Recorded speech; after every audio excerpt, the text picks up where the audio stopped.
और आपके साथ में हूँ शिल्पा। तो बस चंद पलों का इंतजार और एक बार फिर से 17वीं बार प्रधानमंत्री नरेंद्र मोदी रेडियो पर मन की बात करेंगे। मन की बात के 17वें संस्करण में इस बार सचिन तेंदुलकर और शतरंज खिलाड़ी विश्वनाथन आनंद भी उनके साथ होंगे। और इस मन की बात में प्रधानमंत्री आगामी बोर्ड परीक्षाओं को लेकर छात्रों को सुझाव देंगे। इसके अलावा देश के कई मुद्दों पर भी वो अपनी मन की बात कर सकते हैं। इससे पहले के कार्यक्रमों में पीएम नशे की लत, किसानों की समस्याओं, भ्रष्टाचार, लड़कियों की संख्या, खादी को बढ़ावा देने और सड़क दुर्घटनाओं में होने वाली मौतों को लेकर अपने विचार जनता के सामने रख चुके हैं। तो आज मन की बात कार्यक्रम में प्रधानमंत्री मोदी के साथ सचिन और विश्वनाथन आनंद भी होंगे, वो भी मन की बात करेंगे। 17वीं बार आज रेडियो पर मन की बात कार्यक्रम अब से कुछ देर बाद प्रसारित होने वाला है। आपको आपके बच्चों की एग्जाम की जितनी चिंता है, बजट से पहले इस बार मन की बात कार्यक्रम को संबोधित कर रहे हैं अगर हम एग्जाम प्रधानमंत्री मोदी। तो चलिए, बात सुनते होंगे लेकिन दिमाग इस बात पे लगा होगा बच्चों की एग्जाम शुरू हो रही है।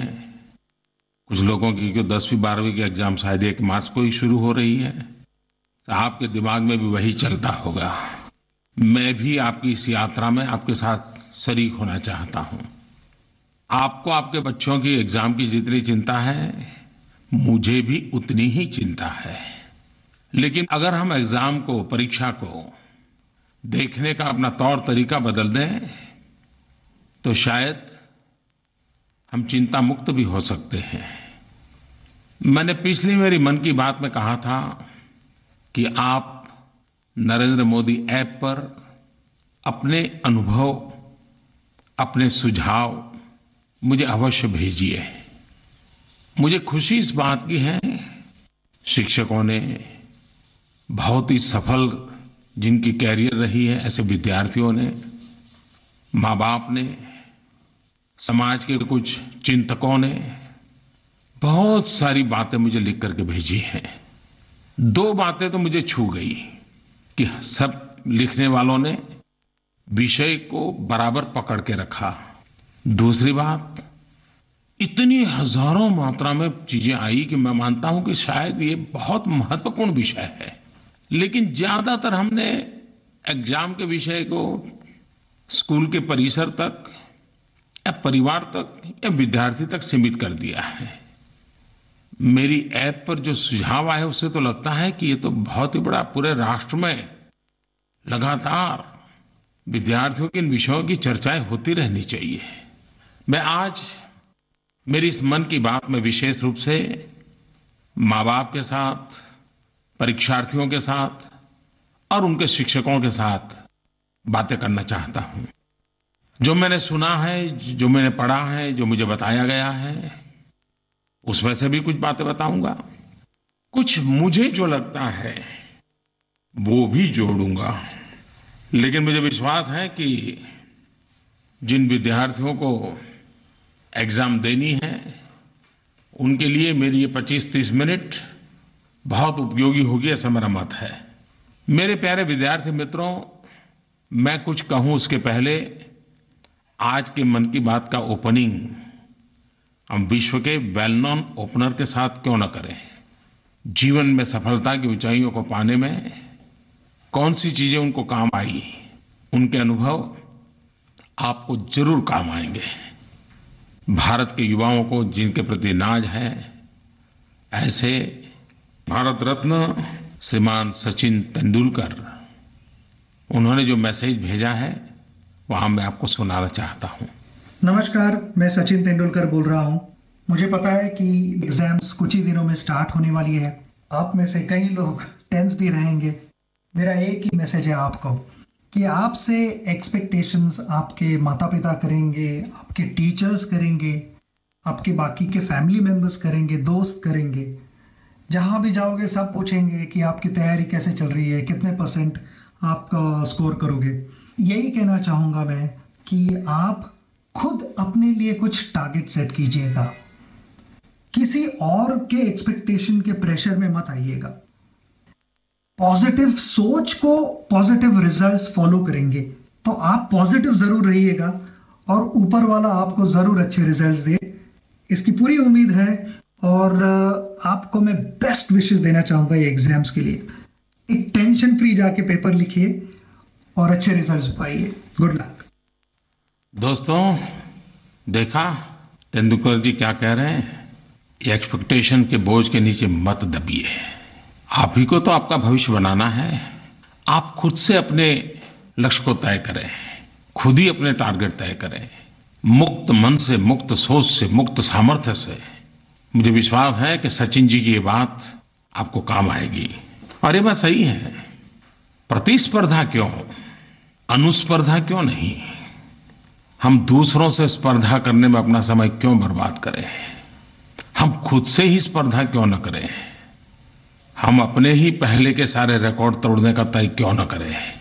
आप देखिए, आपको आगे बढ़ने से कोई रोक नहीं पाएगा।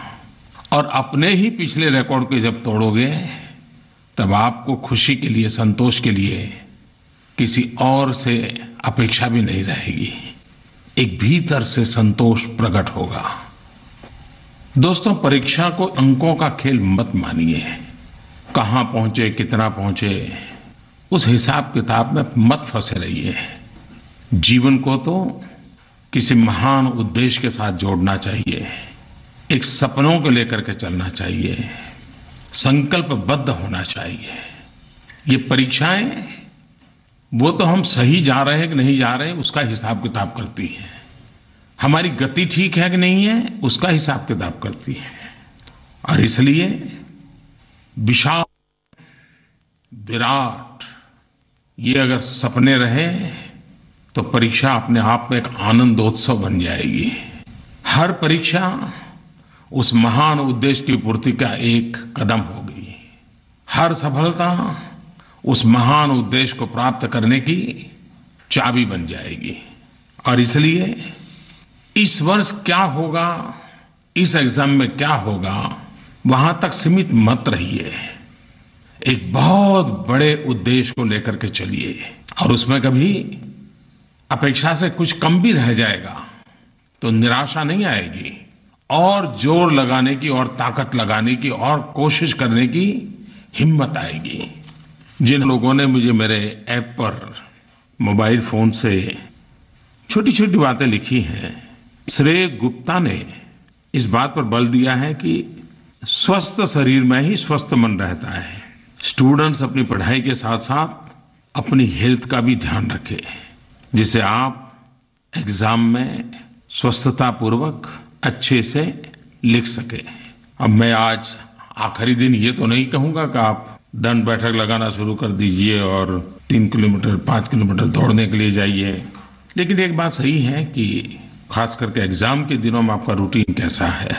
वैसे भी 365 दिवस हमारा रूटीन हमारे सपनों और संकल्पों के अनुकूल होना चाहिए। श्रीमान प्रभाकर रेड्डी ने एक बात से मैं सहमत हूं।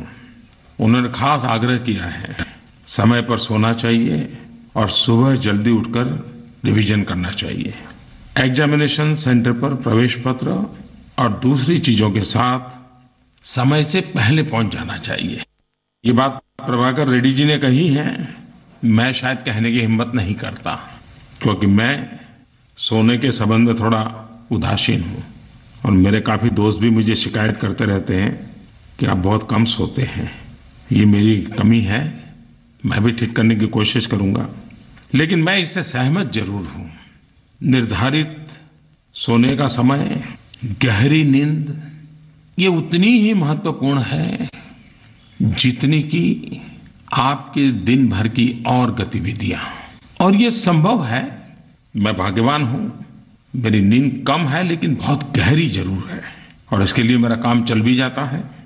लेकिन आपसे तो मैं आग्रह करूंगा, वरना कुछ लोगों की आदत होती है सोने से पहले लंबी लंबी टेलीफोन पे बात करते रहते हैं। अब उसके बाद वही विचार चलते रहते हैं, तो कहां से नींद आएगी। और जब मैं सोने की बात करता हूं तो ये मत सोचिए कि मैं एग्जाम के लिए सोने के लिए कह रहा हूं। गलतफहमी मत करना। मैं एग्जाम के टाइम पर तो आपको अच्छी परीक्षा देने के लिए, तनाव मुक्त अवस्था के लिए सोने की बात कर रहा हूं, सोते रहने की बात नहीं कर रहा हूं। वरना कहीं ऐसा ना हो कि मार्क कम आ जाए और माँ पूछे कि क्यों बेटे कम आए, तो कह दो कि मोदी जी ने सोने का कहा था तो मैं तो सो गया था। ऐसा नहीं करोगे ना? मुझे विश्वास है नहीं करोगे। वैसे जीवन में डिसिप्लिन सफलताओं की आधारशिला को मजबूत बनाने का बहुत बड़ा कारण होती है।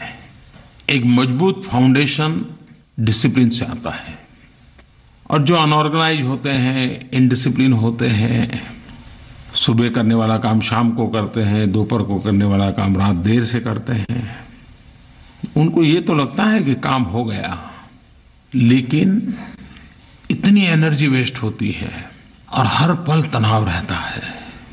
हमारे शरीर में भी एकाध अंग, हमारे बॉडी का एकाध पार्ट थोड़ी सी तकलीफ करे तो आपने देखा होगा कि पूरा शरीर सहजता नहीं अनुभव करता है। इतना ही नहीं, हमारा रूटीन भी चरमरा जाता है। और इसलिए किसी चीज को हम छोटी न माने। आप देखिए, अपने आप को कभी जो निर्धारित कैसे है उसमें कॉम्प्रोमाइज करने की आदत में मत फंसाइए। तय करें, करके देखें। दोस्तों, कभी कभी मैंने देखा है कि जो स्टूडेंट एग्जाम के लिए जाते हैं, दो प्रकार के स्टूडेंट होते हैं। एक, उसने क्या पढ़ा है, क्या सीखा है, किन बातों में उसकी अच्छी ताकत है, उन चीजों पे ध्यान केंद्रित करते हैं। दूसरे प्रकार के स्टूडेंट होते हैं, यार पता नहीं कौन सा सवाल आएगा, पता नहीं कैसा सवाल आएगा, पता नहीं कर पाऊंगा कि नहीं कर पाऊंगा, पेपर भारी होगा कि हल्का होगा। ये दो प्रकार के लोग देखे होंगे आपने। जो कैसा पेपर आएगा उसके टेंशन में रहता है, उसका उसके परिणाम पर भी नकारात्मक प्रभाव होता है। जो मेरे पास क्या है उसी विश्वास से जाता है तो कुछ भी आ जाए वो निपट लेता है।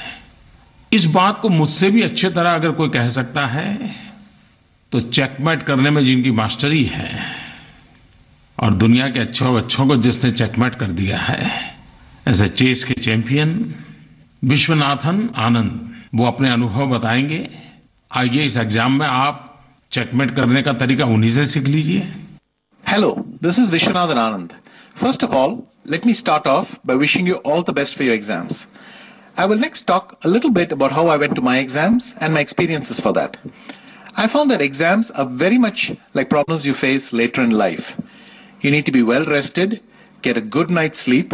I've always found that these exams go much better than you fear before. So stay confident and all the very best to you. Viswanathan Anand ने सचमुच में बहुत ही महत्वपूर्ण बात बताई है। और आपने भी उनको जब अंतर्राष्ट्रीय चेस के गेम में देखा होगा, कितनी स्वस्थता से वो बैठे होते हैं और कितने ध्यानस्थ होते हैं। आपने देखा होगा उनकी आंखें भी इधर उधर नहीं जाती हैं। कभी हम सुनते थे ना अर्जुन के जीवन की घटना कि पक्षी की आंख पर कैसे उनकी नजर रहती थी। बिल्कुल वैसा ही विश्वनाथन को जब खेलते हुए देखते हैं तो बिल्कुल उनकी आंखें एकदम से बड़ी टारगेट पर फिक्स रहती हैं और वो भीतर की शांति की अभिव्यक्ति होती है। ये बात सही है कि कोई कह दे इसलिए भीतर की शांति आ ही जाएगी, तो कहना कठिन है, लेकिन कोशिश करनी चाहिए। हंसते हंसते क्यों ना करें। आप देखिए, आप हंसते रहेंगे, खिलखिलाहट हंसते रहेंगे एग्जाम के दिन भी, तो अपने आप शांति आना शुरू हो जाएगी। आप दोस्तों से बात नहीं कर रहे हैं, अकेले चल रहे हैं, मुरझाए चल रहे हैं, ढेर सारी किताबों को लास्ट मोमेंट भी हिला रहे हैं, तो फिर वो शांत मन हो नहीं सकता है। हंसिए, बहुत हंसते चलिए, साथियों के साथ चुटकुले शेयर करते चलिए। आप देखिए अपने आप शांति का माहौल खड़ा हो जाएगा। मैं आपको एक बात छोटी सी समझाना चाहता हूं। आप कल्पना कीजिए कि एक तालाब के किनारे पर आप खड़े हैं और नीचे बहुत बढ़िया चीजें दिखती हैं, लेकिन अचानक कोई पत्थर मार दे पानी में और पानी हिलना शुरू हो जाए, तो नीचे जो बढ़िया दिखता था वो दिखता है क्या? अगर पानी शांत है तो चीजें कितनी ही गहरी क्यों ना हो दिखाई देती हैं, लेकिन पानी अगर अशांत है तो नीचे कुछ नहीं दिखता है। आपके भीतर बहुत कुछ पड़ा हुआ है, साल भर की मेहनत का भंडार भरा पड़ा है, लेकिन अशांत मन होगा तो वो खजाना आप ही नहीं खोज पाओगे।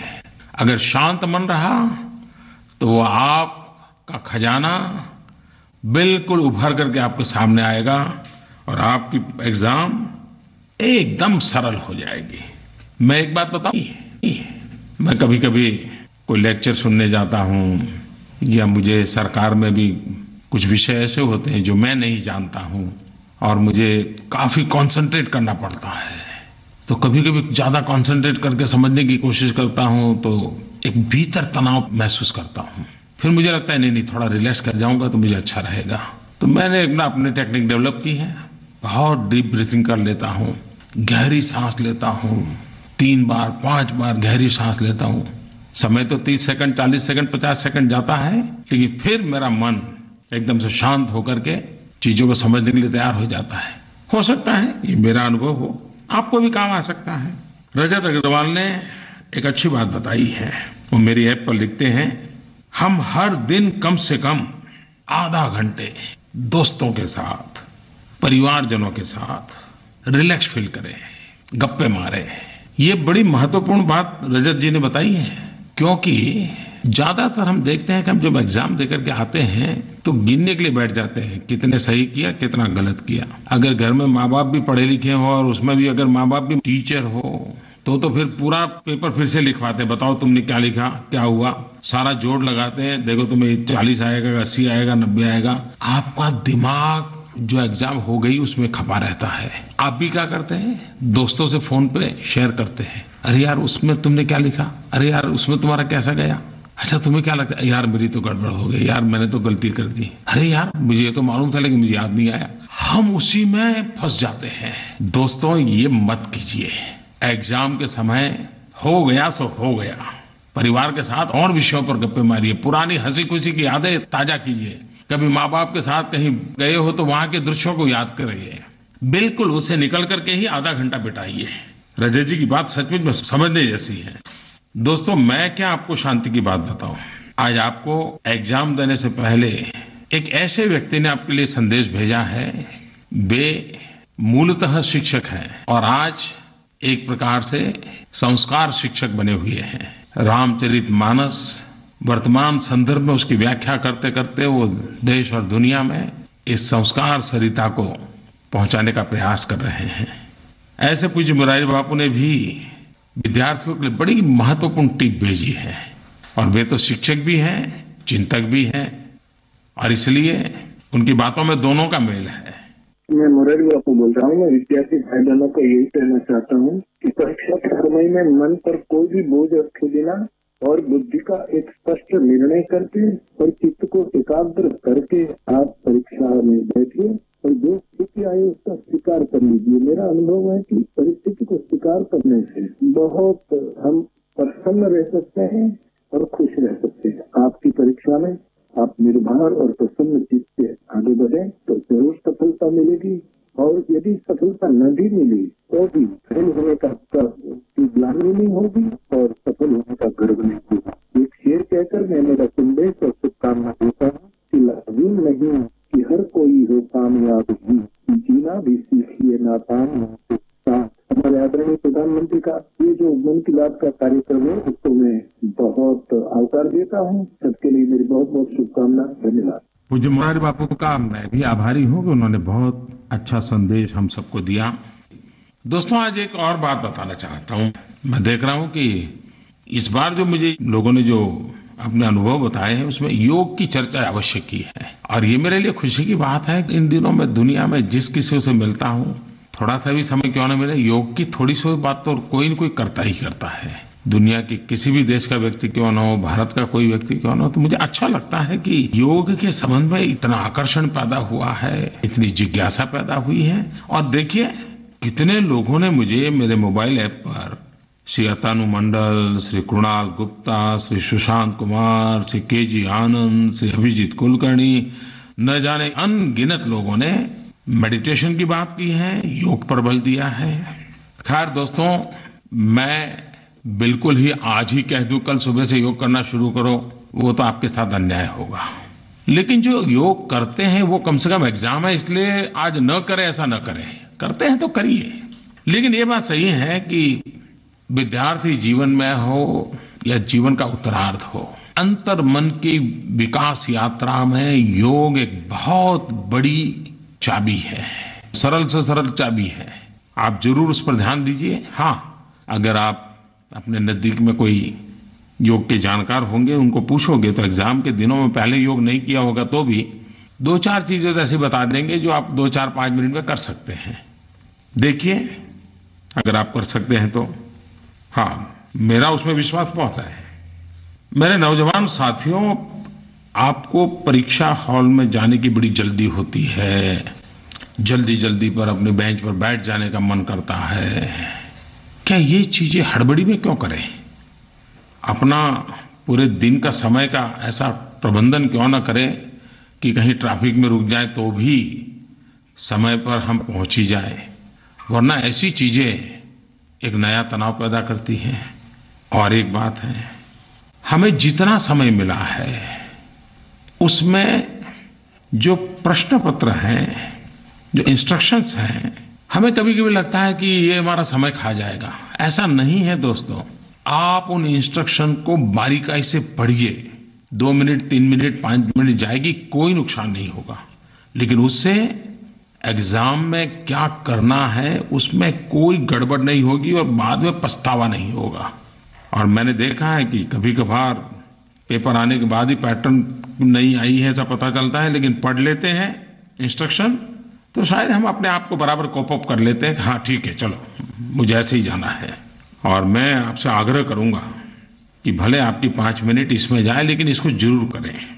श्रीमान यश नागर, उन्होंने मेरे मोबाइल ऐप पर लिखा है कि जब उन्होंने पहली बार पेपर पढ़ा तो उन्हें यह काफी कठिन लगा, लेकिन उसी पेपर को दोबारा आत्मविश्वास के साथ, अब यही पेपर मेरे पास है, कोई नए प्रश्न आने वाले नहीं है, मुझे इतने ही प्रश्नों से निपटना है। और जब दोबारा मैं सोचने लगा तो उन्होंने लिखा है कि मैं इतनी आसानी से इस पेपर को समझ गया। पहली बार पढ़ा तो लगा कि ये तो मुझे नहीं आता है, लेकिन वही चीज दोबारा पढ़ा तो मुझे ध्यान में आया कि नहीं, सवाल दूसरे तरीके से रखा गया है, लेकिन ये तो वही बात है जो मैं जानता हूं। प्रश्न को समझना ये बहुत आवश्यक होता है। प्रश्न को न समझने से कभी कभी प्रश्न कठिन लगता है। मैं यश नागर की इस बात पर बल देता हूं कि आप प्रश्न को 2 बार पढ़े, 3 बार पढ़े, 4 बार पढ़े और आप जो जानते हैं उसके साथ उसको मैच करने का प्रयास करें। आप देखिए वो प्रश्न लिखने ही सरल हो जाएगा। मेरे लिए आज खुशी की बात है कि भारत रत्न और हमारे बहुत ही सम्मानित वैज्ञानिक CNR राव, उन्होंने धैर्य पर बल दिया है। बहुत ही कम शब्दों में लेकिन बहुत ही अच्छा संदेश हम सभी विद्यार्थियों को उन्होंने दिया है। आइए राव साहब का मैसेज सुने अपन। Professor CNR Rao from Bangalore. I fully realize that examinations cause anxiety. That too competitive examinations. Do not worry, do your best. That's what I tell all my young friends. At the same time, remember that there are many opportunities in this country. Decide what you want to do in life and don't give it up. You will succeed. Do not forget that you are a child of the universe. You have a right to be here like the trees and the mountains. All you need is doggedness, dedication and tenacity. With these qualities, you will succeed in all examinations and all other endeavors. I wish you luck in anything you want to do. God bless. देखा है कि वैज्ञानिक का बात करने का तरीका कैसा होता है। जो बात कहने में मैं आधा घंटा लगाता हूं, वो बात वो 3 मिनट में कह देते हैं। यही तो विज्ञान की ताकत है और यही तो वैज्ञानिक मन की ताकत है। मैं राव साहब का बहुत आभारी हूं कि उन्होंने देश के बच्चों को प्रेरित किया। उन्होंने जो बात कही है, दृढ़ता की, निष्ठा की, तप की, यही बात है डेडिकेशन, डिटर्मिनेशन, डिलीजेंस। डटे रहो दोस्तों, डटे रहो। अगर आप डटे रहोगे तो डर भी डरता रहेगा और अच्छा करने के लिए सुनहरा भविष्य आपका इंतजार कर रहा है। अब मेरे ऐप पर एक संदेश रुचिका डाबस ने अपने एग्जाम एक्सपीरियंस को शेयर किया है। उन्होंने कहा कि उनके परिवार में एग्जाम के समय एक पॉजिटिव एटमॉस्फेयर बनाने का लगातार प्रयास होता है और ये चर्चा उनके साथी परिवारों में भी होती थी। सब मिलाकर के पॉजिटिव वातावरण, ये बात सही है। जैसा सचिन जी ने भी कहा, positive approach, positive frame of mind, positive energy को उजागर करता है। कभी कभी बहुत सी बातें ऐसी होती हैं कि जो हमें प्रेरणा देती हैं, और ये बात सोचिए कि ये सब विद्यार्थियों को ही प्रेरणा देती है। जीवन के किसी भी पड़ाव पर आप क्यों न हो, उत्तम उदाहरण, सत्य घटनाएं बहुत बड़ी प्रेरणा भी देती हैं, बहुत बड़ी ताकत भी देती हैं, और संकट के समय नया रास्ता भी बना देती है। हम सब इलेक्ट्रिसिटी बल्ब के आविष्कारक थॉमस अल्वा एडिसन हमारे सिलेबस में उसके विषय में पढ़ते हैं, लेकिन दोस्तों कभी ये सोचा है कितने सालों तक उन्होंने इस काम को करने के लिए खपा दिए, कितनी बार विफलताएं मिली, कितना समय गया, कितने पैसे गए, विफलता मिलने पर कितनी निराशा आई होगी, लेकिन आज उस इलेक्ट्रिसिटी, वो बल्ब हम लोगों की जिंदगी को भी तो रोशन करता है। इसी को तो कहते हैं विफलता में भी सफलता की संभावनाएं निहित होती हैं। श्रीनिवास रामानुजन को कौन नहीं जानता है, आधुनिक काल के महानतम गणित विचारकों में से एक नाम, इंडियन मैथमेटिशियन। आपको पता होगा उनका फॉर्मल कोई एजुकेशन मैथमेटिक्स में नहीं हुआ था, कोई विशेष प्रशिक्षण भी नहीं हुआ था, लेकिन उन्होंने मैथमेटिकल एनालिसिस, नंबर थियरी जैसे विभिन्न क्षेत्रों में गहन योगदान किया। अत्यंत कष्ट भरा जीवन, दुख भरा जीवन, उसके बावजूद भी वो दुनिया को बहुत कुछ देकर के गए। पेरेंट्स और टीचर्स के सपोर्ट सिस्टम के बिना अकेला विद्यार्थी, स्थिति अच्छी नहीं है। टीचर हो, पेरेंट्स हो, इवन सीनियर स्टूडेंट्स हो, ये सब मिलाकर के हम एक टीम बनके, यूनिट बनके, समान सोच के साथ योजनाबद्ध तरीके से आगे बढ़े तो परीक्षा सरल हो जाती है। श्रीमान केशव वैष्णव ने मुझे ऐप पर लिखा है, उन्होंने शिकायत की है कि पेरेंट्स ने अपने बच्चों पर अधिक मार्क्स मारने के लिए कभी भी दबाव नहीं बनाना चाहिए, सिर्फ तैयारी करने के लिए प्रोत्साहित करना चाहिए, वो रिलैक्स रहे इसकी चिंता करनी चाहिए। विजय जिंगल लिखते हैं, बच्चों पर उनसे अपनी उम्मीदों का बोझ न डाले, जितना हो सके उनका हौसला बढ़ाए, विश्वास बनाए रखने में सहायता करें। ये बात सही है। मैं आज पेरेंट्स को अधिक कहना नहीं चाहता हूं, कृपा करके दबाव मत बनाइए। अगर वो अपने किसी दोस्त से बात कर रहा है तो रोकिए मत, एक हल्का फुल्का वातावरण बनाइए, सकारात्मक वातावरण बनाइए। देखिए आपका बेटा हो या बेटी, कितना कॉन्फिडेंस आ जाएगा, आपको भी वो कॉन्फिडेंस नजर आएगा। दोस्तों एक बात निश्चित है, खास करके मैं युवा मित्रों से कहना चाहता हूं, हम लोगों का जीवन हमारी पुरानी पीढ़ियों से बहुत बदल चुका है।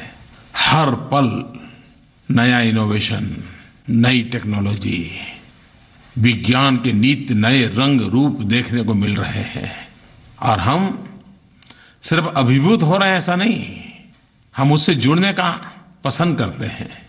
हम भी विज्ञान की रफ्तार से आगे बढ़ना चाहते हैं। मैं ये बात इसलिए कर रहा हूं दोस्तों कि आज नेशनल साइंस डे है। नेशनल साइंस डे देश का विज्ञान महोत्सव हर वर्ष 28 फरवरी हम इस रूप में मनाते हैं। 28 फरवरी 1928 सर सीवी रमन ने अपनी खोज रमन इफेक्ट की घोषणा की थी। यही तो खोज थी जिसने उनको नोबेल पुरस्कार प्राप्त हुआ, और इसलिए देश 28 फरवरी को नेशनल साइंस डे के रूप में मनाता है। जिज्ञासा विज्ञान की जननी है। हर मन में वैज्ञानिक सोच हो, विज्ञान के प्रति आकर्षण हो, और हर पीढ़ी को इनोवेशन पे बल देना होता है, और विज्ञान और टेक्नोलॉजी के बिना इनोवेशन संभव नहीं होते। आज नेशनल साइंस डे पर मैं देश में इनोवेशन पर बल मिले, ज्ञान, विज्ञान, टेक्नोलॉजी, ये सारी बातें हमारे विकास यात्रा के सहज हिस्से बनने चाहिए। और इस बार नेशनल साइंस डे का थीम है make in India, science and technology driven innovations. Sir CV Raman को मैं नमन, और आप सबको विज्ञान के प्रति रुचि बढ़ाने के लिए आग्रह कर रहा हूं। दोस्तों कभी कभी सफलताएं बहुत देर से मिलती है, और सफलता जब मिलती है तब दुनिया को देखने का नजरिया भी बदल जाता है। आप एग्जाम में शायद बहुत बिजी रहे होंगे, तो शायद हो सकता है बहुत सी खबरें आपके मन में रजिस्टर न हुई हो, लेकिन मैं देशवासियों को भी इस बात को दोहराना चाहता हूं। आपने पिछले दिनों में सुना होगा कि विज्ञान के विश्व में एक बहुत बड़ी और महत्वपूर्ण खोज हुई है। विश्व के वैज्ञानिकों ने परिश्रम किया, पीढ़ियां आती गई, कुछ न कुछ करती गई, और करीब करीब 100 साल के बाद एक सफलता हाथ लगी। ग्रेविटेशनल वेव हमारे वैज्ञानिकों के पुरुषार्थ से उसे उजागर किया गया, डिटेक्ट किया गया। यह विज्ञान की बहुत दूरगामी सफलता है। यह खोज न केवल पिछली सदी के हमारे महान वैज्ञानिक आइंस्टाइन की थ्योरी को प्रमाणित करती है, बल्कि फिजिक्स के लिए महान डिस्कवरी मानी जाती है। ये पूरी मानव जात को, पूरे विश्व के काम आने वाली बात है। लेकिन एक भारतीय के नाते हम सबको एक बात की खुशी है, इस सारी खोज की प्रक्रिया में हमारे देश के सपूत, हमारे देश के होनहार वैज्ञानिक भी उससे जुड़े हुए थे। उनका भी योगदान है। मैं उन सभी वैज्ञानिकों को आज हृदय से बधाई देना चाहता हूं, अभिनंदन करना चाहता हूं। भविष्य में भी इस खोज को आगे बढ़ाने में हमारे वैज्ञानिक प्रयासरत रहेंगे। अंतर्राष्ट्रीय प्रयासों में भारत भी हिस्सेदार बनेगा। और मेरे देशवासियों, पिछले दिनों हमने एक महत्वपूर्ण निर्णय किया है। इसी खोज में और अधिक सफलता पाने के लिए laser interferometer gravitational wave observatory, short में उसको कहते हैं LIGO, लिगो, भारत में खोलने का सरकार ने निर्णय लिया है। दुनिया में 2 स्थान पर इस प्रकार की व्यवस्था है, भारत तीसरा है। भारत के जुड़ने से इस प्रक्रिया को और नई ताकत मिलेगी और नई गति मिलेगी। भारत जरूर अपने मर्यादित संसाधनों के बीच भी मानव कल्याण की इस महत्तम वैज्ञानिक खोज की प्रक्रिया में सक्रिय भागीदार बनेगा। मैं फिर एक बार सभी वैज्ञानिकों को बधाई देता हूं, शुभकामनाएं देता हूं। मेरे प्यारे देशवासियों, मैं एक नंबर लिखवाता हूं आपको। कल से आप मिस कॉल करके इस नंबर से मेरी मन की बात सुन सकते हैं, आपकी अपनी मातृभाषा में भी सुन सकते हैं। मिस कॉल करने के लिए नंबर है 8190881908। मैं दोबारा कहता हूं 8190881908। दोस्तों, आपकी एग्जाम शुरू हो रही है, मुझे भी कल एग्जाम देनी है। 125 करोड़ देशवासी मेरी एग्जामिनेशन लेने वाले हैं, पता है ना? अरे भाई, कल बजट है, 29 फरवरी, ये लीप ईयर होता है। लेकिन हाँ, आपने देखा होगा, मुझे सुनते ही लगा होगा मैं कितना स्वस्थ हूं, कितना आत्मविश्वास से भरा हुआ हूं। बस कल मेरी एग्जाम हो जाए, परसों आपकी शुरू हो जाए, और हम सब सफल हो तो देश भी सफल होगा। तो दोस्तों, आपको भी बहुत बहुत मेरी शुभकामनाएं, ढेर सारी शुभकामनाएं। सफलता विफलता के तनाव से मुक्त होकर के मुक्त मन से आगे बढ़िए, डटे रहिए। धन्यवाद।